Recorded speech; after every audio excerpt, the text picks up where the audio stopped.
¿Sabes qué es ser femenino o masculino? ¿O solo estás repitiendo lo que te enseñaron? El verdadero reto en la actualidad es descubrir quién eres, sin importar los roles que la sociedad nos impone. Hola a todos, soy Gianpaolo Sabat y este es el podcast de GP. Hoy quiero que hablemos sobre un tema que está en la mente de todos, algo que define cómo nos vemos y cómo nos relacionamos.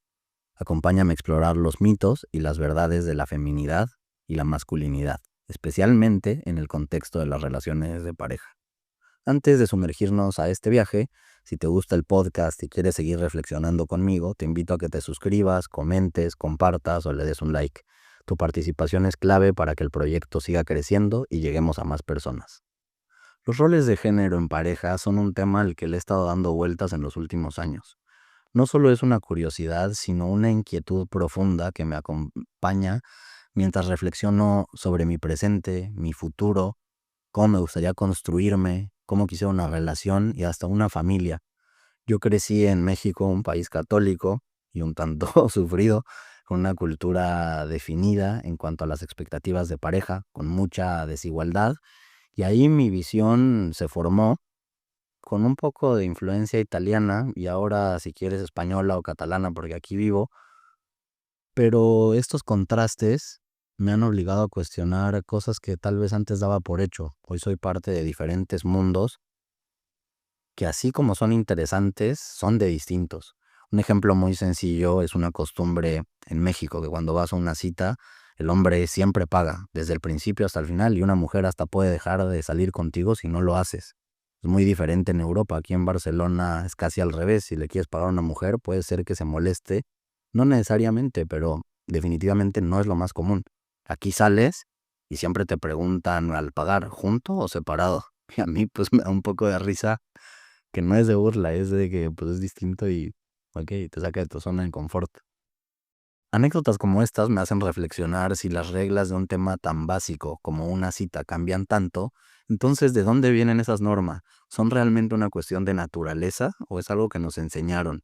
Y más importante aún, ¿realmente qué significa ser femenino? ¿Qué significa ser masculino? ¿Qué es proveer? ¿Qué es recibir hoy, en el siglo XXI, en 2025?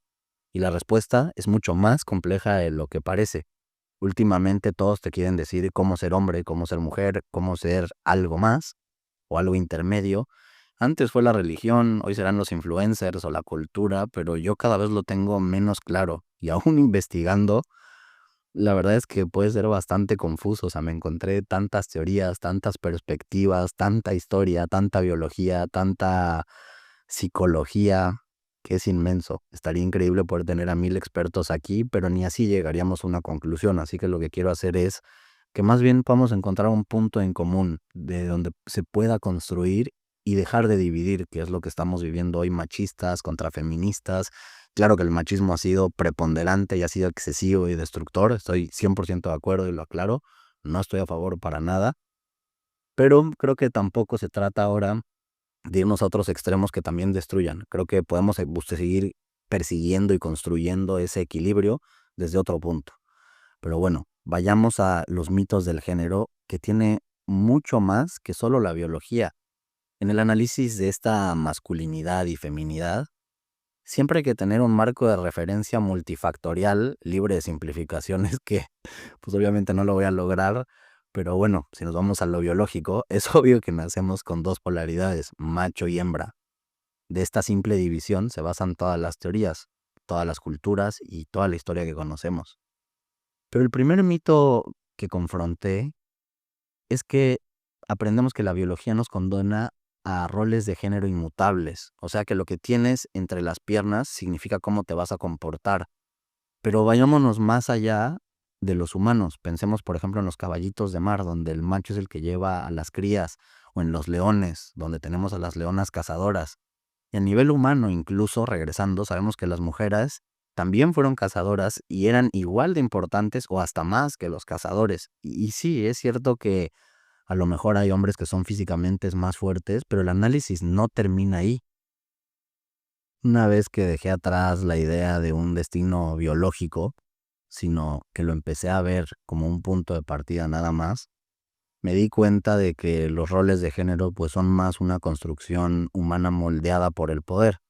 Los roles que hoy consideramos como tradicionales no necesariamente son tan antiguos, sino que fueron diseñados para mantener una estructura de control. El derecho romano, por ejemplo, que es la gran base de la cultura occidental, estableció el pater familias, que le daba al hombre la autoridad total.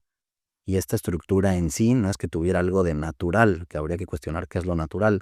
Más bien era un sistema legal para, como dije, perpetuar el control masculino.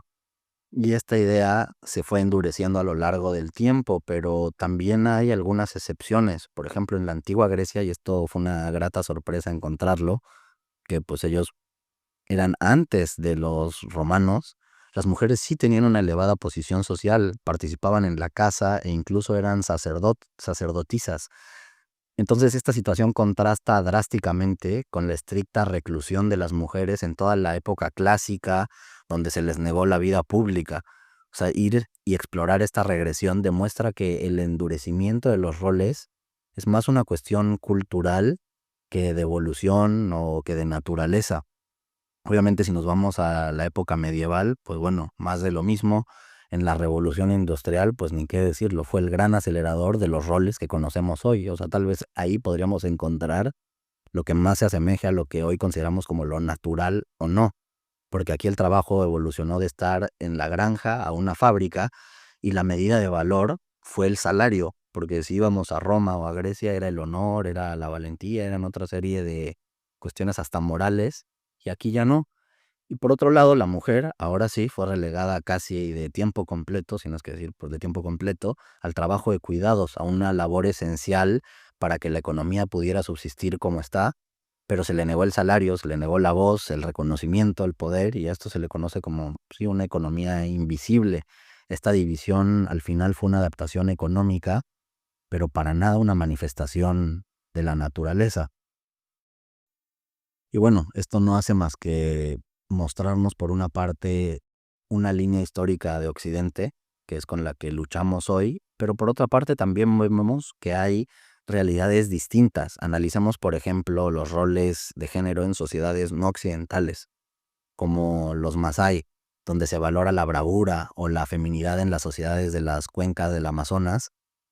Y aquí podemos comprender que la masculinidad y la feminidad no son estáticas, sino más bien un producto de la cultura específica donde se dé. O sea, tal vez a cuestiones de kilómetros encuentras dos concepciones totalmente distintas, como los de la belleza. O sea, puede ser que si estás en África, que si estás en Asia, que si estás en América, lo que se les hace bonito es muy distinto. O sea, viajas entre un continente y otro y los europeos vienen y ven a las mujeres que tienen rasgos más autóctonos y les encantan. Y por ejemplo, en Latinoamérica ves a las mujeres europeas o a los hombres europeos y eso se te hace mucho más atractivo. Al final tiene que ver más tu contexto que tal vez solo la biología como tal. Ahora algo donde quiero profundizar mucho y que creo que a mí me ha impactado bastante es Oriente, donde las cosas son distintas. Y en la teoría del yin y el yang, en el taoísmo, no se trata de que uno sea mejor que el otro, sino de dos fuerzas complementarias. Aquí no se trata de que el hombre domina y la mujer recibe nada más y tienen que acatar, sino que el yin, que es la parte femenina, la oscuridad, la intuición, y el yang, que es lo masculino, la luz, la acción, no solo viven el yin en, en la mujer y el yang en el hombre, sino que el yin y el yang se encuentran en cada elemento del universo, desde lo más pequeño hasta lo más grande, incluyendo a cada persona, y lo que se busca aquí es un equilibrio, no una dominación. Sin embargo, en Occidente el paradigma es totalmente opuesto, y de todo esto, ¿qué podemos concluir o qué podemos sacar? Pues que la sociedad nos ha dicho qué se espera de una mujer y qué se espera de un hombre. Se nos vende esta idea de que el masculino tiene que ser, valga la redundancia, masculino, y el femenino, femenino. O sea, la mujer tiene que ser suave, delicada, sumisa, y el hombre proveedor y líder. En las redes sociales estamos viendo este gran debate, en la sociedad actual también, y de aquí surge esta necesidad, y desde antes de que la mujer se empodere, de que las diferentes minorías también se empoderen desde la parte sexual, por ejemplo, pero hay muchas otras más. O sea, también hay, por el tema racial, también están las personas con capacidades distintas, está toda la diferencia, por ejemplo, económica, que también afecta de mil maneras. Y no solo eso, también cuando hablamos hoy como de las cualidades físicas, ya no solo de lo que tienes entre las piernas, sino se habla de cómo el cerebro femenino responde de una manera y el masculino de otro. Pero esto también arrastra y esconde otra historia que muy poca gente habla, que es la neuroplasticidad. Es decir, nuevamente, debido a las estructuras sociales, también se ha empujado a que exista un tipo de mujer y solo un tipo de hombre. Que claro que hay diferencias normales, pero la cultura lo refuerza. ¿Y por qué? Porque si la mujer tranquila y calladita es la que más se valora y el hombre más fuerte y violento y físico es lo que también se valora, pues por selección natural, o sea, por lo que pues, va siendo más reconocido, pues entonces los que van teniendo más poder son los dos. O sea, esa unión entre esos dos polos era lo que más funcionaba en Occidente. Entonces, con el paso de cientos y miles de años, pues sí existe ya hasta un trazo biológico hoy en día de eso, existe una huella por la neuroplasticidad. Y no solo eso, también si vamos a la psicología profunda, como lo que pudo haber dicho Carl Jung, hay arquetipos y patrones ancestrales que se encuentran en el inconsciente tanto personal, o sea que ya nosotros traíamos tatuado eso de que el hombre, proveedor, mujer, tiene que recibir, sumisa, y también a nivel social lo tenemos. Entonces, este deseo de proveer o de recibir puede ser que no es una simple elección, sino una manifestación más bien de un impulso psicológico que busca afirmar eso que ya traemos tatuado por dentro. Pero bueno, ¿qué pienso yo de todo esto personalmente?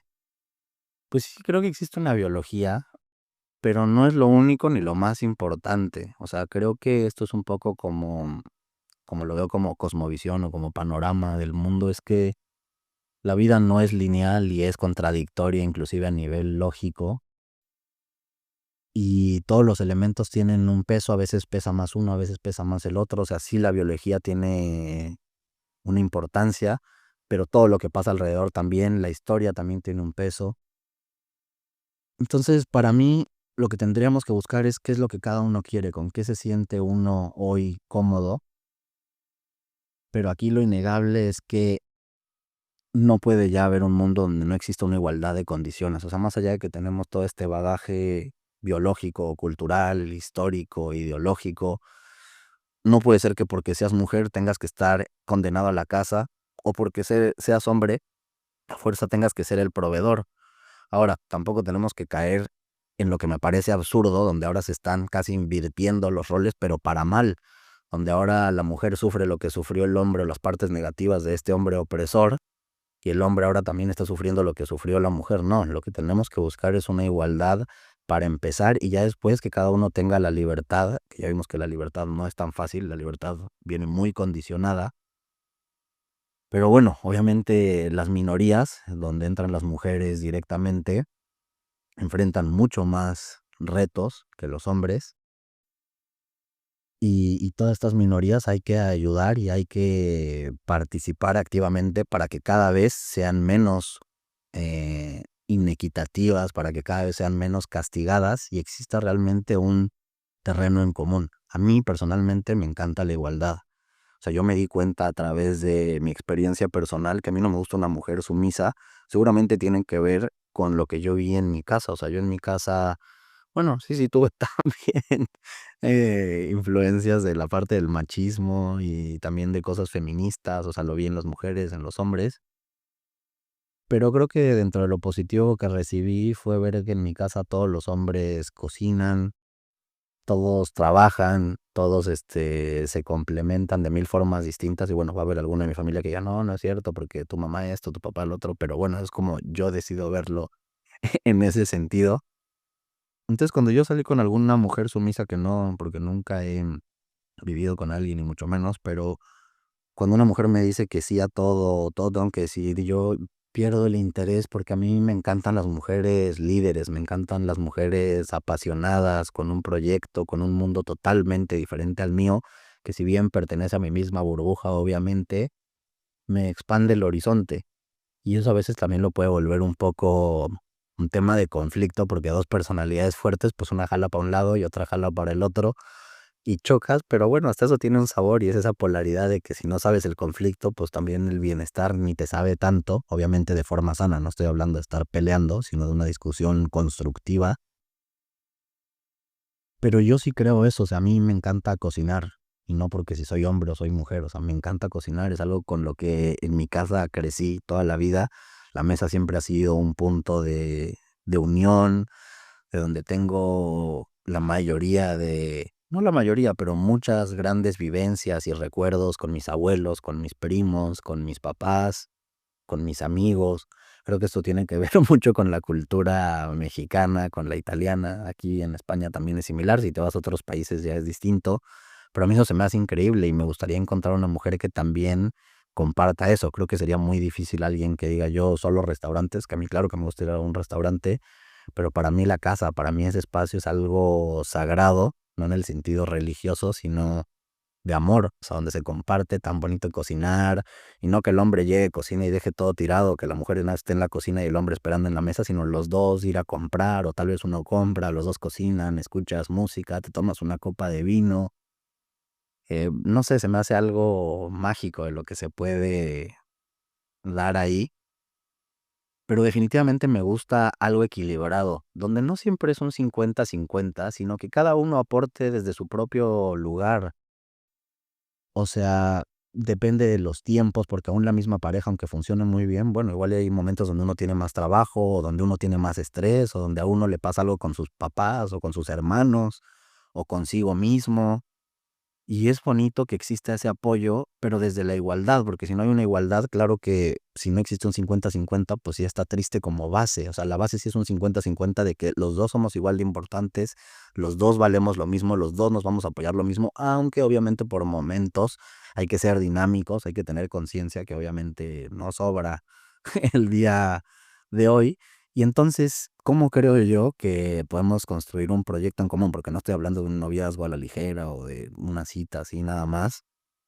Yo creo que se requiere de un tronco común, o sea, se requiere de un punto donde sí exista una perspectiva compartida, donde haya una visión a largo plazo que se parezca, donde existan valores que los unan, como lo que yo dije ahorita de la casa, de la comida, que no solo es eso, eso puede ser algo entre comillas, ni tan importante, pero el respeto tiene que ser, o sea, se tiene que hablar de qué es el amor, o sea, cómo yo respeto tu libertad, no es que yo te dé tu libertad, o sea, yo respeto que tú eres libre, tú respetas que yo soy libre y yo me respeto a mí como libre, tú te respetas a ti como libre, que bueno, regresamos a que la libertad es muy subjetiva y quién sabe, pero mínimo es respetar la agencia del otro y no querer estar imponiendo, aunque como humanos, más allá de hombre o mujer, es la nuestra naturaleza querer imponer y querer replicar y querer buscar a tu clon en la otra persona y en todo lo que te rodea.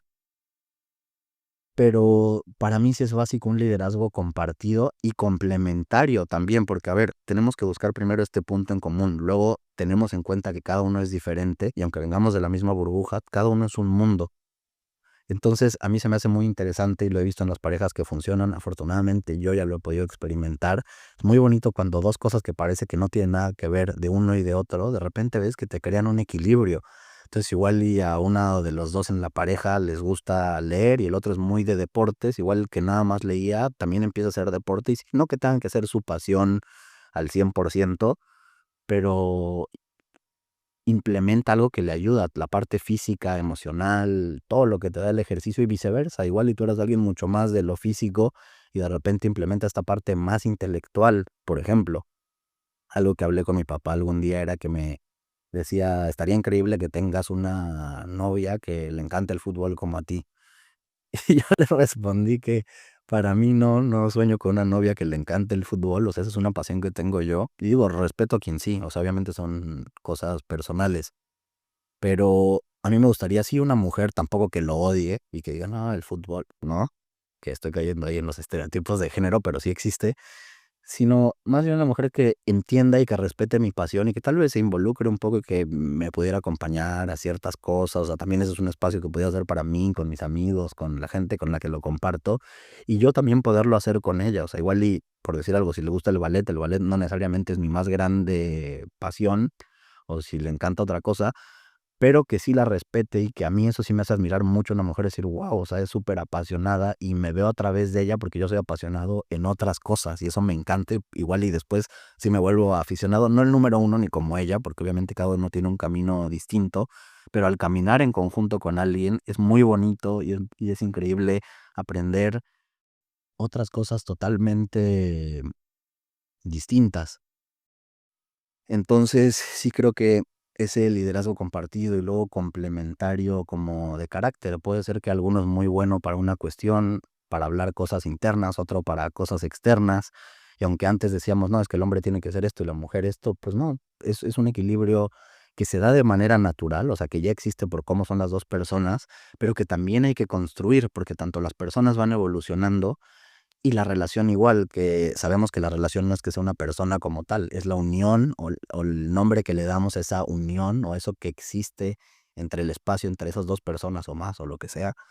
Pero em, la relación también va avanzando porque las personas avanzan y entonces tal vez, por decir algo, del 1 al 10 la conexión que hay inicial y por cómo se empatan las piezas del rompecabezas era 7, pero con el paso del tiempo te la vas llevando a 8, a 9, a 10 que digo, no funciona tan simple, pero para explicar la idea, porque también existe esa voluntad donde las 2 personas se encuentran a la mitad. Oye, a ver, yo los sábados siempre quiero ir al fútbol, no, pues yo los sábados siempre quiero que nos vayamos a un restaurante. Ah, bueno, pues igual y un sábado vamos primero al restaurante y luego al fútbol, o igual un sábado nada más es restaurante, o igual un sábado nada más es fútbol, por decirlo de una forma muy burda, obviamente va mucho más allá, pero para mí una pareja también funciona cuando encontramos esta voluntad de los 2 lados de encontrarse a la mitad, y a veces la mitad, como dije, significa que uno se va medio a cero esa vez, a veces es 25 y 75, a veces es 50-50, depende, pero es bonito.